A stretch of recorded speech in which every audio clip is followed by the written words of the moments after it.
It's strange to review a live service game, isn't it? They're constantly shifting with new content, balance patches, and, most importantly, new dance modes. Reviewing one of these games, it's honestly like trying to pin down a waterfall. Nevertheless, Destiny 2 is over 5 years old. It has had its ups and downs in that time, although there have certainly been more downs than ups. But with each expansion and seasonal release, developer Bungie learned more and more about how to make a good of its sprawling space epic.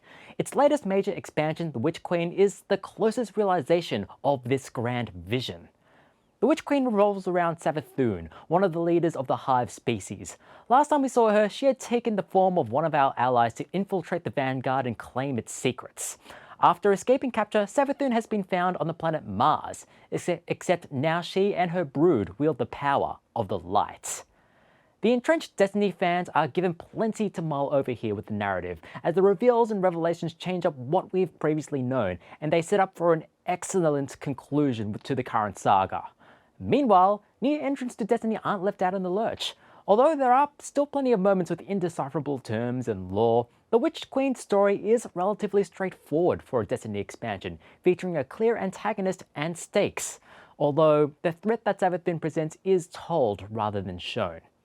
Even if you have zero context or zero interest in the narrative, the campaign itself is the most fleshed out the game has offered. The past couple of campaigns have been fine. At best, they were a fun couple of hours. At worst, they were a string of watered-down strikes. The Witch Queen is a grand improvement over this. Missions are substantial, lasting at least 20 minutes and going for as long as an hour in the case of the finale.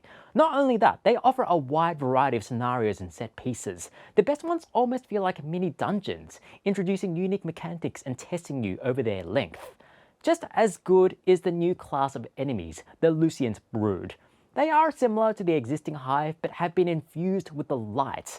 Weaker enemies, for instance, are powered up by moths that spring out of their host after taking enough damage. They will power another enemy unless you kill them first.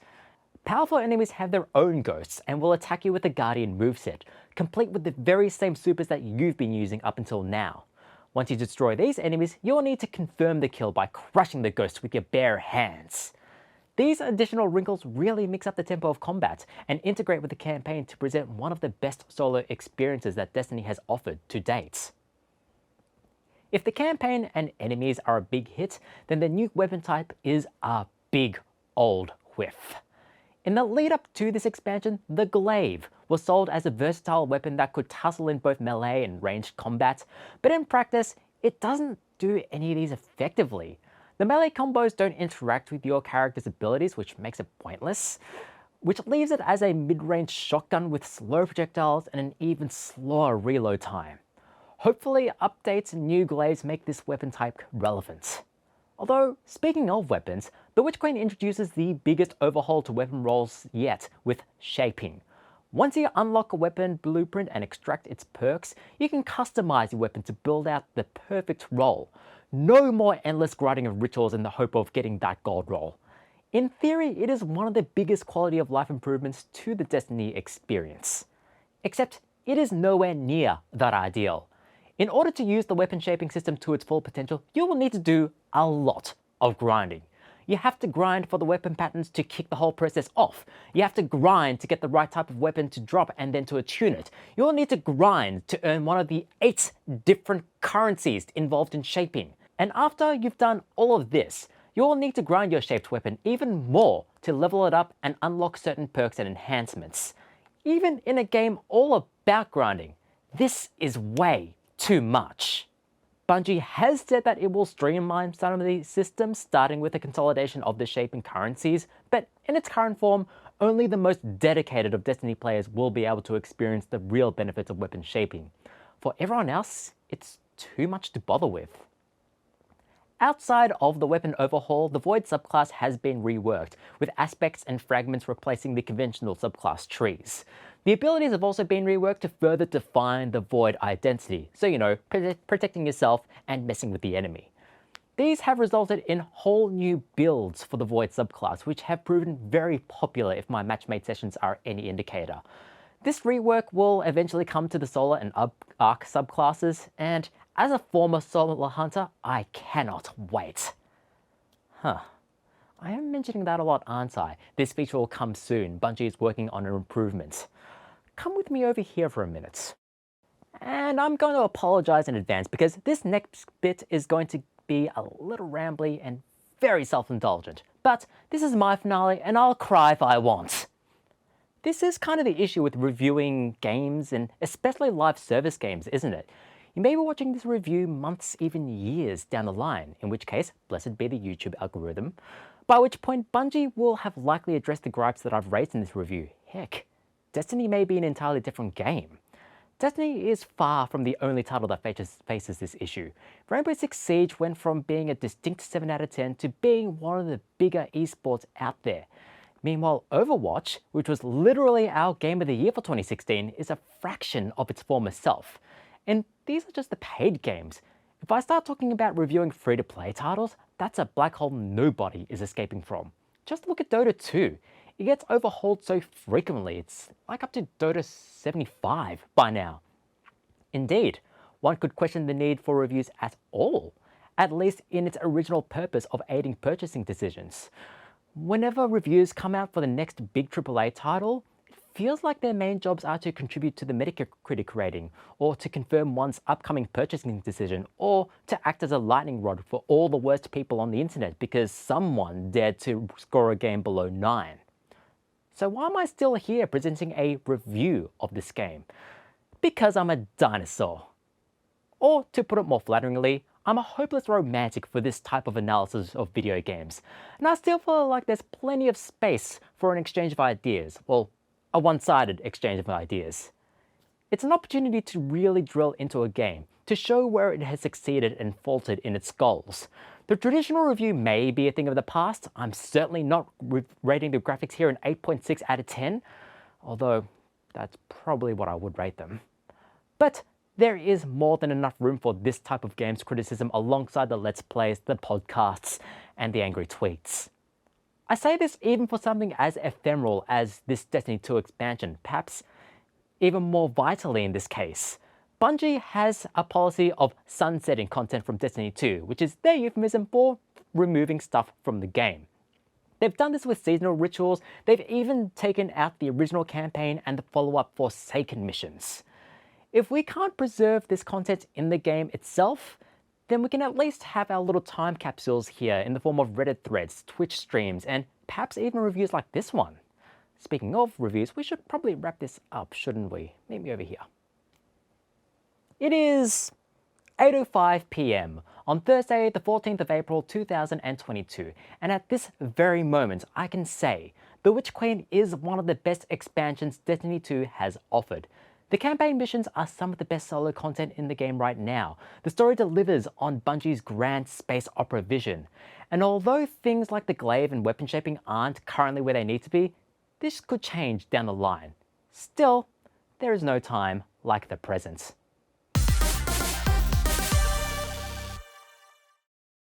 So, after 400 and dubbing final number later episodes of presenting on this here television show, it's all about to come to an end. If you sat down and watched each and every single episode end to end, you would have my greatest pity. All the way back in the very first episode when I was covering the gaming news seriously and without any hairstyle whatsoever, the biggest gaming news stories that day were the announcements of new installments in the Borderlands, Diablo, and Assassin's Creed franchises. And nowadays, in 2022, we have just seen the release of a new Borderlands, we will soon get Diablo 4, and a new Assassin's Creed title is inevitable. Why do we even bother progressing with time? But so much more has happened other than announcements in the past decade. We've seen gaming hardware come and go. We've seen the democratization of content creation through YouTube and Twitch. We've seen marginalized communities finally be recognized for the people that they are. I know, what a concept. And most importantly, I received a nomination for Best Gaming Journalist at the 2018 IT Journalism Awards for this here on The Level. I'm sure it was for my coverage of the biggest issues, like these 100-hour weeks were restricted to himself and 3 other senior writers over, quote, weeks, not years. I can just imagine Dan Houser at hour 474, shoving the coffee cups off of his desk and deliriously shouting, "We are not leaving this room until the horse testicle physics are perfect!" Award-nominated journalism right there. But I'm not going to turn this into a self-indulgent look back at the biggest gaming news stories in the past 10 years and how I covered them. Instead, I'm going to turn this into a self-indulgent look forward at the big stories in the gaming industry that I won't get to cover. It's my final episode, and I'll cry if I want to. For instance, I won't get to cover the announcement of Grand Theft Auto 6 coming through to you as a mission pack in GTA Online. I won't get to cover Jeff Keighley decreeing that all future game announcements must be done by him. I won't get to cover Sega announcing, during a Keighley Direct stream of course, that it is launching the Sonic Cinematic Universe, beginning with a live-action Big the Cat movie starring none other than Chris Pratt. One story that I wish I could cover is the inevitable death of cryptocurrencies and NFT in gaming. If you don't know what non-fungible tokens are, I wish I was you. But in short, they are digital items whose ownership is tracked on the blockchain. What's the blockchain? Go ask your parents. Now, I could get into the many reasons why NFTs are bad, but I don't have a whole 5 hours here. Instead, I'll just list them all on screen.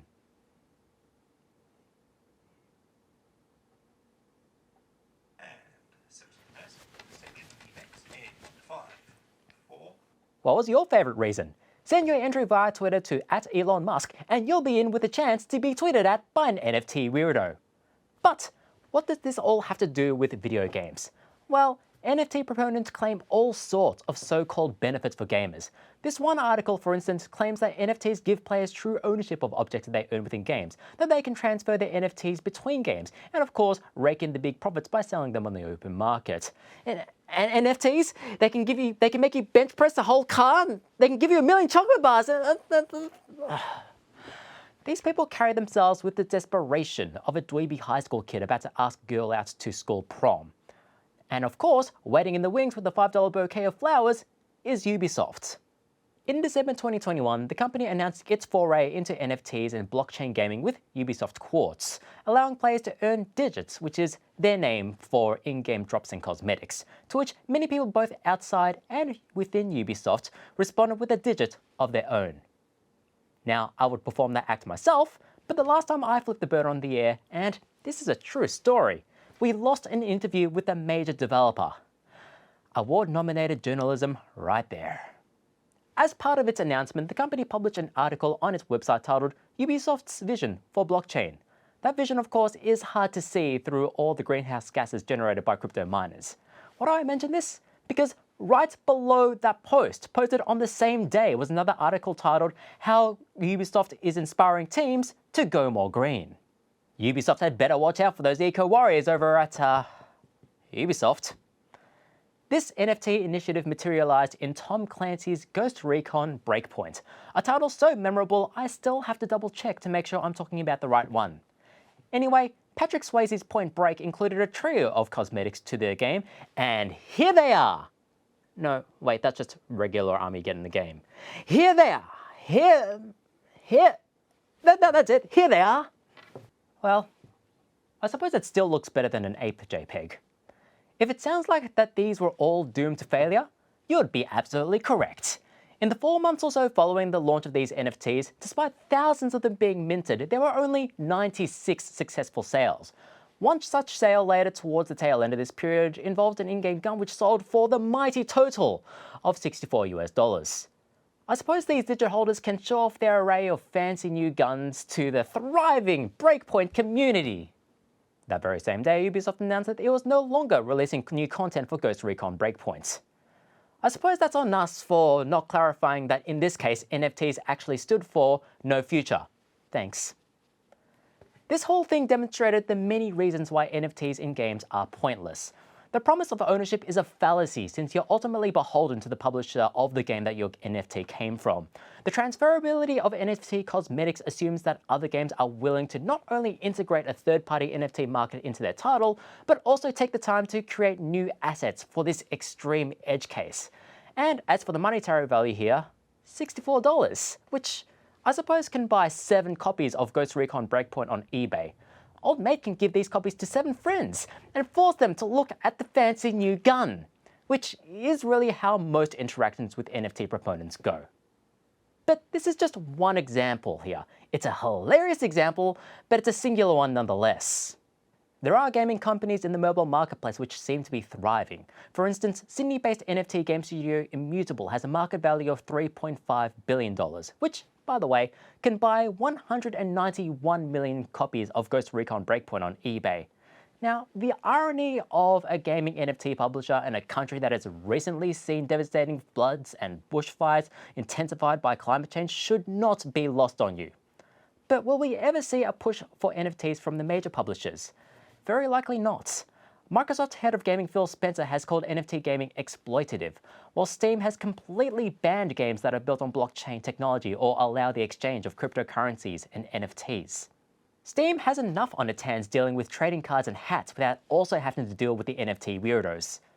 Even if they do change their minds, it's not like they'll be joining a booming market. Global sales for NFTs crashed this year, dropping from $4.6 billion in January to $2.4 billion by the end of March. I would never get into NFTs myself, but I would absolutely right-click and save image as on the NFT of a day trader realizing that all their apes are now worthless. In the end, I don't think I will ever be able to look at a news story proclaiming the death of NFTs. There are just too many parties out there that have bought in and need to photograph their JPEGs somehow. All we can do for now is continue to point and laugh at anyone who takes them seriously. So send a JPEG of yourself pointing and laughing to @Elon Musk on Twitter. Stay tuned, because after the break, we have the end of news as we know it.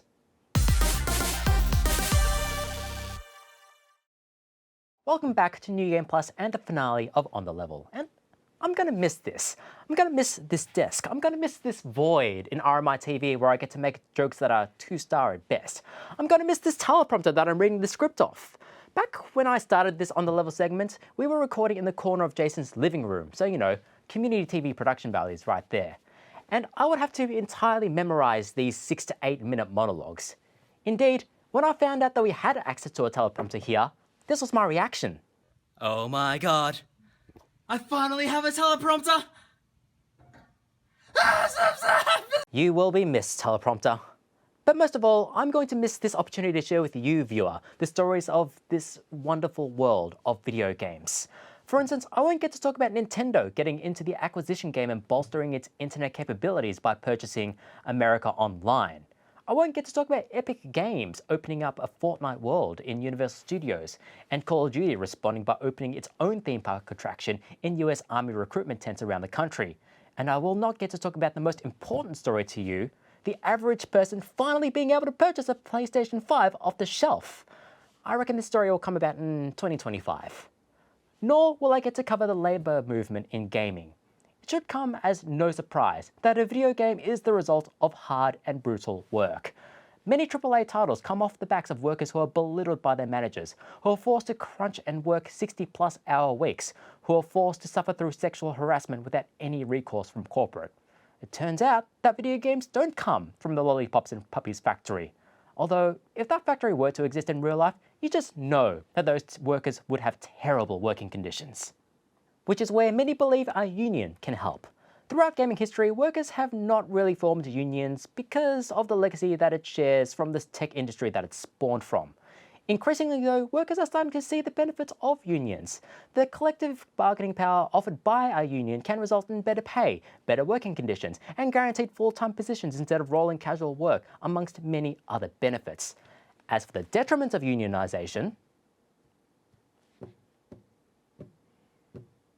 All these benefits will naturally eat into the profits of the major gaming publishers, so of course they have battled against any efforts by their workers to unionize. Literally the day before recording this, Nintendo received a complaint claiming that it and a contractor had violated its workers' rights to unionize. If the workers there decide to take industrial action, we may very well see more than one Mario Strikers this year. But this is nothing compared to the actions of Activision Blizzard, and no area has been hit harder than the quality assurance workers at the Call of Duty support studio, Raven Software. In December 2021, after crunching the QA team under promises of higher wages, Activision laid off a third of these workers. This came days after Activision reported a $2 billion revenue during the previous fiscal quarter, and weeks before Microsoft announced that it would buy Activision for $69 billion. Nice. It's like telling a beggar that you don't have any money to spare before blowing your nose with a wad of $100 notes. The remaining QA workers went on to strike before voting to form the Game Workers Alliance, marking the first time that workers at one of the big AAA publishers had formed a union. And so, Activision Blizzard voluntarily recognized this union, and they are now working together to forge a better tomorrow for the workers and the studio as a whole. Of course they didn't. If anything, Activision Blizzard has gone into full spite mode. Days after the union vote, Activision Blizzard reorganized the QA area and moved these employees to other departments. Can't form a union if they aren't working together, right? Says Activision Blizzard, seemingly oblivious to the existence of email, Slack, Discord, even in-game WoW chats. But then things got kicked up a notch. In early April of this year, Activision Blizzard announced that it was converting 1,100 of its temporary and contingent QA workers to full-time employees with higher pay and benefits. Problem solved, right? Oh, my sweet summer child. Hours after making this announcement, Activision Blizzard clarified that QA staff at Raven were explicitly excluded from this program under the pretense of legal obligations. If it talks like union busting, if it walks like union busting, if Activision Blizzard hires a law firm known for union busting, then you better believe it's union busting. That isn't to say that progress isn't being made. The workers at Activision Blizzard and fellow subsidiary King formed a better ABK. This resulted from a lawsuit by the state of California against Activision Blizzard for fostering an environment where women endured sexual harassment and pay discrimination. You know, this mightn't be an issue if the workers were allowed to form a union. Even though a better ABK isn't a formal union, they still managed to enact change within the company. In one of their early victories, Activision Blizzard dropped its forced arbitration policy for sexual harassment and discrimination cases. This means that victims who want their case heard don't have to go through a moderator paid for by Activision Blizzard. Now the next step is to shift the culture to ensure that such cases don't even pop up, but have you seen this industry that we're in? But this battle will continue. And indeed, if there's one lesson to take away from this past decade of the gaming industry, it's that you have to fight to enact change. The entire industry, from the people that make games to the people that play them, are in the best position that they've ever been. But we've had to struggle to get here. Through the tawdry years of Gamergate, through the attempted loot boxification of everything, through each and every single project that has experienced crunch. But we're getting there. We will get there. Change is slow. Painfully slow. But every action you take makes that change happen just a little bit faster. So, keep fighting. A big thank you to Prospect for editing these on the level segments. A big thank you to Jason for indulging me in whatever this is. And thank you, viewer, for watching us over this past decade. And that is everything that has happened in the world. That has happened in the world. That has happened in the world. That has happened in the world. Ever. You guys are supposed to be joining in this part. Ever. Screw you guys. Ever.